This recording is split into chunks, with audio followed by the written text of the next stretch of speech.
Hi there everyone, I'm Joe, welcome back to my channel, and today we're going to be talking about a card that's coming up in Opus V for Final Fantasy trading card game, and it's one that we have discussed previously but not on this channel, but on the Crystal Tower, which is a podcast that I aid to host with Alex, Mr. Cool Hancocks, and Barn from Barn's Final Fantasy Corner. So check out the link in the description box below if you want to hear our thoughts on the card that I'm about to talk about, as well as plenty of other stuff to do with the game.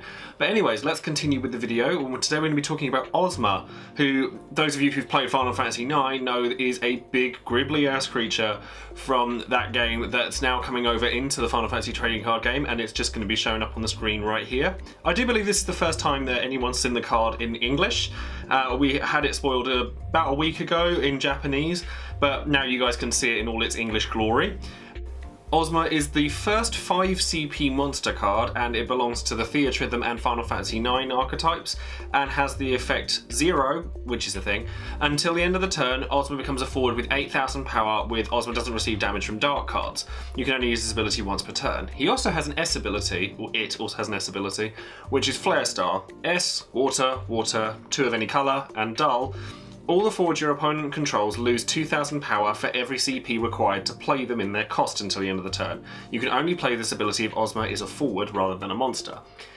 Girl, this is a control finisher if ever I've seen one. This thing, like, it's great. I love it. I'm sitting here looking at the card while I'm talking to you guys because I do tend to look off screen so that I can make sure I read the card correctly for you.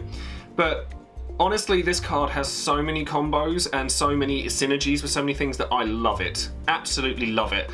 For starters, it's a Final Fantasy IX card in water, which means you have plenty of ways of getting hold of it if you need it, either just to get it on the field, or to be able to use its S ability, and its S ability is gargantuan. There are very few things that this isn't going to kill. The only things that realistically it's not going to kill are 2 and 3 CP forwards. So anything bigger than that, they're just going to die, and even if they don't die, they're going to be so small that you're going to be able to just steamroll anything.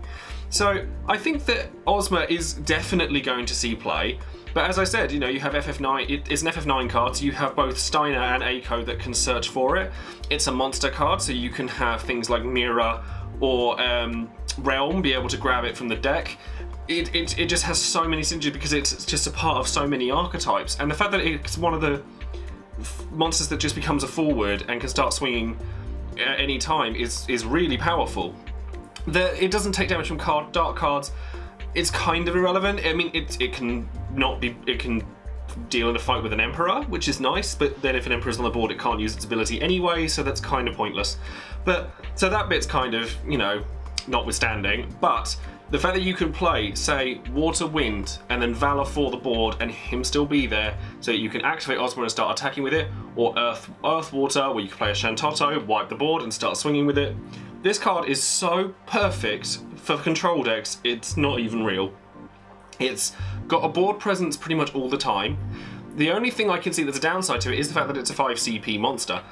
You know, monsters tend to be quite cheap, generally speaking, but honestly, I just think that this card warrants its cost because it doesn't cost anything to activate it. Once it's on the board, it's going to have an impact, and that Flare Star could go off at any time during your turn, so your opponent is going to be really, really cautious about overextending. And bear in mind that Ozma is a water card.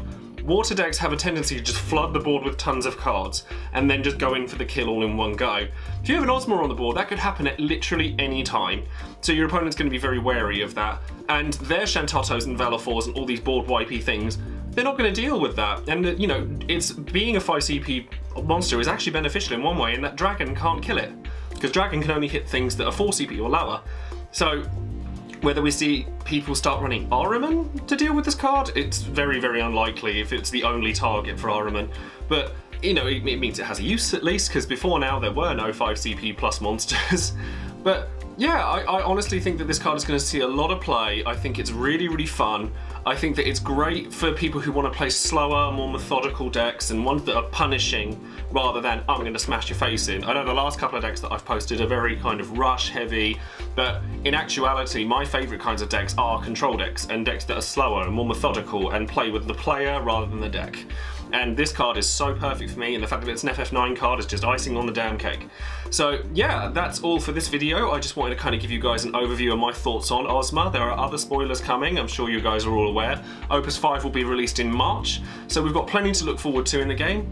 And that's it for today, so thank you very much for watching, and subscribe to the channel if you haven't already, and I will speak to you guys soon. Bye!